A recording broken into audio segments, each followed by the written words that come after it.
Hello everyone, मेरा नाम है अमित और आप देख रहे हैं डेली ऑटो लाइफ। देखिए, आज के टाइम पर इंडिया में बहुत ज्यादा गर्मी है। आप सोचिए, दोपहर में आप गाड़ी में चल रहे हैं और आपकी गाड़ी में सनरूफ है, आपको सनरूफ खोलनी पड़े और बोल रहे हैं कि आप सनरूफ खोलकर तब गाड़ी चलाइए। चाहे गाड़ी का एसी कितना भी बढ़िया हो, आपकी गाड़ी में ठंडक नहीं होगी और भयंकर गर्मी गाड़ी के अंदर बन जाएगी। मतलब सनरूफ एक बेकार फीचर हो गया। लेकिन इसी तरीके से ना कुछ फीचर बहुत ही बढ़िया भी होते हैं, जिनको हमें अपनी गाड़ी में कभी छोड़ना नहीं चाहिए। जब भी आप नई गाड़ी लें, पुरानी गाड़ी लें, आपको कंसीडर करना चाहिए कि ये वाले फीचर हमारी गाड़ी में होंगे तो बहुत ही ज्यादा अच्छा काम ये हमारी गाड़ी में करें। मतलब मैं ये बोलता हूँ, ये रिकमेंड है मेरी तरफ से, जब भी आप लें तो कोशिश करें ये वाले फीचर तो हो। कुछ फीचर्स आप आफ्टर मार्केट भी लेंगे, लेकिन उनकी वजह से कोई भी गाड़ी में वारंटी का इशू नहीं आएगा। सबसे पहले बात करते हैं हम स्टीयरिंग माउंटेड कंट्रोल्स की। ये ऑडियो कंट्रोल भी हो सकते हैं, ब्लूटूथ कंट्रोल भी हो सकते हैं। तो ऑडियो कंट्रोल तो मेरे हिसाब से मस्ट है। आप गाड़ी ऐसी लीजिए जिसमें ये वाले फीचर्स हों, ये वाले कंट्रोल्स एक्चुअली हों। होता क्या है, जब हम गाड़ी चलाते हैं, हमारी गाड़ी में टच स्क्रीन है या म्यूजिक सिस्टम है, कुछ भी है, हम बटन्स की तरफ जब भी हाथ लेकर जाते हैं तो चेंज हुआ कि नहीं हुआ, जो चीज हम करना चाहते हैं वो हुई कि नहीं हुई, उसके लिए हमें स्क्रीन की तरफ देखना पड़ता है। और जब हमारा ध्यान सामने से स्क्रीन की तरफ जाता है ना, तो वो एक गैप बनता है हमारे लिए, एक ब्लाइंड स्पॉट है। पूरा पूरा हमारी गाड़ी चल रही है लेकिन सामने हमारा ध्यान नहीं है। वहां पर काफी ज्यादा एक्सीडेंट होने के चांसेस रहते हैं। तो इस चीज से बचने के लिए स्टीयरिंग माउंटेड कंट्रोल्स बड़े काम आते हैं। आप अपने अंगूठे से, हाथ से, उंगली से आराम से बैठे बैठे सामने देखते देखते चेंजेस कर सकते हैं और हाथ आपको इधर उधर लेकर जाने की जरूरत नहीं है। बहुत काम आते हैं। फिर इसी चीज से रिलेटेड है कि हमारा ध्यान इधर उधर ना भटके, वो होते हैं हमारे ORVMs। देखिए, इलेक्ट्रिक फोल्ड और एडजस्ट दोनों ही आते हैं। यहाँ हम बात कर रहे हैं एडजस्ट की। कोशिश कीजिए एटलीस्ट इलेक्ट्रिक एडजस्टेड ORVMs आपको गाड़ी में मिल जाए, क्योंकि गाड़ी के ORVM जो है ना, आपको एडजस्ट करने पड़ते हैं। जो ड्राइवर साइड वाला है उसको तो अगर मैनुअल है तो हम हाथ से आराम से कर सकते हैं, लेकिन जो को ड्राइवर साइड का है ना, उसको एडजस्ट करने में हमें हिलना पड़ता है, आगे की तरफ जाना पड़ता है। और उस टाइम पर गाड़ी अगर लंबी चौड़ी है या हमारा साइज थोड़ा छोटा है या हम गाड़ी चला रहे हैं, उस टाइम पर हमें उसको एडजस्ट करना है, तो हमें अपना हाथ आगे बढ़ाना पड़ेगा। हमारा एंगल भी चेंज होता है और वो भी सिक्योरिटी के लिए, सेफ्टी के लिए काफी खतरनाक हो सकता है। ORVMs एडजस्टेड जो है वो इलेक्ट्रिक लेंगे, बहुत काम आएंगे, बहुत ही ज्यादा काम आएंगे। ये भी आप कोशिश करना। तीसरा फिर मैं बोलता हूँ, ये चीज ना इंडिया में हर गाड़ी में जरूर अवेलेबल होनी चाहिए। और इसको तो हम आफ्टर मार्केट भी बहुत कम करा सकते हैं। कुछ लोग करने लग गए हैं लेकिन बहुत कम हम इसको करा सकते हैं। पूरी गाड़ी छेड़नी पड़ती है, गर्मी बहुत ज्यादा है और रियर AC वेंट होने बहुत जरूरी है। आप ऐसी गाड़ी चूज कीजिएगा जिसमें रियर AC वेंट्स हैं।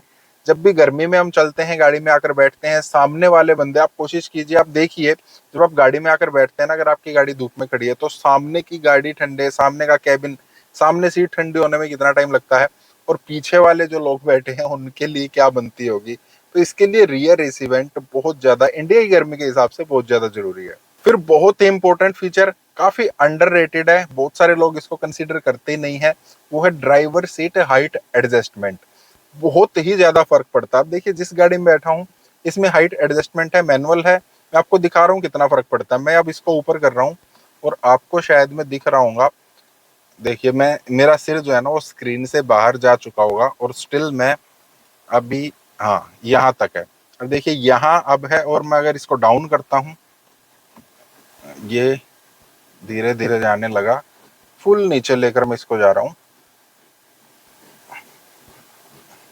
ये देखिए, आपको लगा ना, ये मैंने जो बैक रेस्ट है ना, इसको आगे पीछे नहीं किया है, सिर्फ सीट की हाइट जो है उसको एडजस्ट किया है।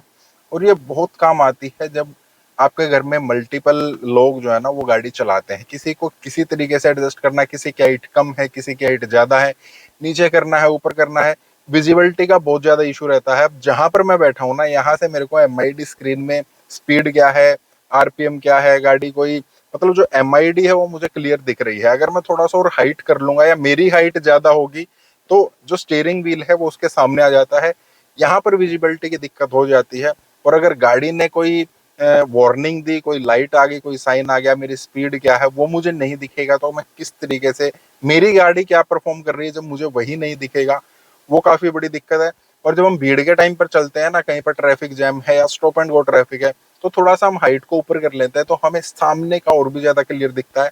हम और नजदीक अपनी गाड़ी लेकर जा सकते हैं। बहुत ही काम का ये भी फीचर है। और इसी चीज से एक और चीज याद आई, वो क्या है, हमारे हेडरेस्ट आप देख रहे हैं ना, ये एडजस्टेबल होने जरूरी हैं। आपकी हाइट के अकॉर्डिंग ये ऊपर भी होने चाहिए, नीचे भी होने चाहिए। ये एक बहुत बड़ा सेफ्टी फीचर है। अभी क्या हुआ था, किया कारेंस का सेफ्टी टेस्ट हुआ था, उसको नंबर अच्छे मिले, लेकिन फिर भी 0 स्टार नंबर उसको इतने मिले थे कि उसको 3 स्टार मिल जाए, लेकिन फिर भी स्टार उसको 0 मिले थे। क्यों? क्योंकि टेस्ट में क्या हुआ था, जो उसका हेडरेस्ट था ना, उसका डिजाइन थोड़ा ऐसा था कि जब एक्सीडेंट उन्होंने क्रैश टेस्ट करके देखा तो जो ड्राइवर है उसकी गर्दन में जो है वो सीरियस फ्रैक्चर आया, वो गर्दन लगभग टूट गई, और उस वजह से 0 स्टार। गाड़ी की बिल्ड क्वालिटी कितनी भी अच्छी है, इसके वजह से 0, क्योंकि जब गर्दन ही टूट गई तो ड्राइवर नहीं बचा, तो जब इंसान खत्म ही हो गया तो फिर उसको 3 स्टार देने का क्या फायदा। तो किया ने क्या किया, इसको थोड़ा सा डिजाइन चेंज किया, एडजस्ट तो होते ही है खैर, थोड़ा सा डिजाइन चेंज किया और फिर उसको 3 स्टार मिले। अब देखिए किया ने जब इसका डिजाइन चेंज किया है, अब क्या होगा, अगर ये एडजस्टेबल नहीं है, थोड़े नीचे की तरफ है, आपकी हाइट थोड़ी ज्यादा है, एक्सीडेंट हुआ, आपका सिर पीछे जाकर लगेगा, उस एडजस्टमेंट की वजह से ढंग से आपने एडजस्ट नहीं कर रखे हैं, या एडजस्टेबल नहीं है, गर्दन ही टूट गई, तो फायदा क्या है। तो ये एडजस्टेबल भी होने चाहिए और फिर आपको एडजस्ट भी करने चाहिए अकॉर्डिंगली, तब ये ज्यादा बेनिफिट देंगे। नेक्स्ट जो है वो है रियर कैमरा। वो आपको जरूर लेना है। जब भी हम गाड़ी को बैक करते हैं, हमें कितना दिखता है, जितना ये शीशा में दिखा रहा है उतना ही दिख रहा है, या हम साइड के ओआरवीएम में से देख लेते हैं। लेकिन जो इस शीशे के जस्ट नीचे का एरिया है, जो यहाँ पर जो ब्लैंक स्पॉट बन गया है, उसका आप क्या करेंगे। अगर वहां पर कोई बच्चा खड़ा है, कुछ भी पड़ा है, कोई पत्थर पड़ा है, कैसे दिखेगा हमें, साइड के ओआरवीएम में से भी नहीं दिखेगा, यहाँ से भी हम नहीं देख सकते हैं, गाड़ी पीछे लग जाएगी, तब जाकर अरे ये क्या हुआ, लग गई गाड़ी। तो उसके लिए रियर कैमरा बहुत जरूरी है। इसको आप कोशिश करें कंपनी फिटेड ही मिल जाए, क्योंकि इसमें वायरिंग जो है हम उसके साथ छेड़छाड़ करनी पड़ती है। बेशक कपलर टू कपलर है, लेकिन फिर भी हमने उसको आफ्टर मार्केट इलेक्ट्रिक एसेसरी लगवाई है। उसकी वजह से अगर गाड़ी में कोई प्रॉब्लम होती है, गाड़ी में अगर आग वगैरह लग जाती है, तो उसका वारंटी भी मिलनी हमें मुश्किल हो जाती है, इंश्योरेंस क्लेम करना भी हमें मुश्किल हो जाता है। लेकिन अगर ऐसा है कि भाई बहुत ज्यादा आपको डिफरेंस देना पड़ रहा है, आप जो वेरिएंट ले रहे हैं उसमें कैमरा नहीं है, जो वेरिएंट में कैमरा आ रहा है वो लगभग 50, 60, 70 हजार रुपए महंगा है, तब आप आफ्टर मार्केट लगवा सकते हैं। लेकिन आप उसको कोशिश कीजिए कि इंश्योरेंस में इंडोर्स करा लें, तब वो आपको ज्यादा बेनिफिट देगा। एक और चीज आ गई, बड़ी इंपॉर्टेंट है, लेनी आपको जरूर है। काफी कम बेस वेरिएंट में ये चीज आती है, आप इसको आफ्टर मार्केट भी ले सकते हैं, वारंटी का कोई इश्यू नहीं है। वो है डे नाइट IRVM। जब आप रात को चलते हैं, सामने से जो लोग आते हैं ना और पीछे से जो लोग आते हैं, दोनों इंडिया में ये बड़ी चीज चल रही है कि वो हाई बीम पर ही चलते हैं। पता नहीं क्यों हम लोग हाई बीम पर चलते हैं, सामने वाले को अंधा कर दे रहे हैं, सामने से भी लाइट लगेगी, पीछे से भी लाइट लगेगी, ड्राइवर को कुछ दिखता नहीं है। तो सामने वालों का तो हम कुछ नहीं कर सकते हैं, पीछे वालों का कर सकते हैं। डे नाइट IRVM अगर गाड़ी में है तो बहुत बढ़िया, नहीं है तो हम बाहर से लगवा सकते हैं, आफ्टर मार्केट लगवा सकते हैं। उसमें कोई वारंटी वॉइड नहीं होती है, क्योंकि वो 12 वोल्ट के सॉकेट में लग के चल जाता है, वो आप जरूर लीजिए। और 12 वोल्ट के सॉकेट में एक और चीज लगकर चल जाती है, आज के टाइम पर बहुत जरूरी है, हम लोगों में पूरे वर्ल्ड में ही जो है पेशेंस लेवल बहुत कम होता जा रहा है। अगर कोई सामने से आ रहा है, हमारी हमारी लेन में आ रहा है, उसको रास्ता अगर नहीं मिल रहा है ना, तो हम लोग ब्रेक नहीं करते हैं, हम दूसरे की लेन में हैं, ब्रेक नहीं करते हैं, कोशिश करते हैं उसके सामने अड़ा दें। कुछ लोग अड़ियल होते हैं, कुछ लोगों की मजबूरी है, समझता कोई नहीं है। लड़ाई झगड़े बहुत बढ़ते जा रहे हैं, रोड रेज की घटनाएं बहुत बढ़ती जा रही है। वहां पर काम आता है हमारा डैश कैम।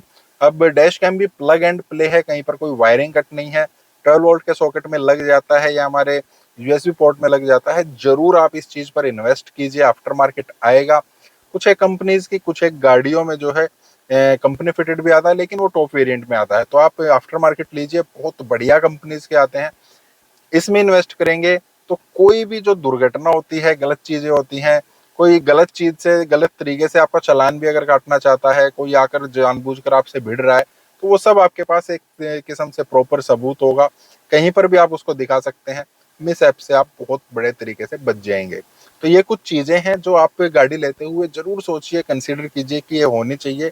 कुछ और आप इसमें ऐड करना चाहते हैं तो वो जरूर कीजिए, वो आप कमेंट बॉक्स में बता सकते हैं, कुछ पूछना चाहते हैं पूछ सकते हैं। बाकी इस टाइप के वीडियोस के लिए आप लाइक करना, चैनल को सब्सक्राइब करना। मिलते हैं नेक्स्ट वीडियो में। Thank you, bye.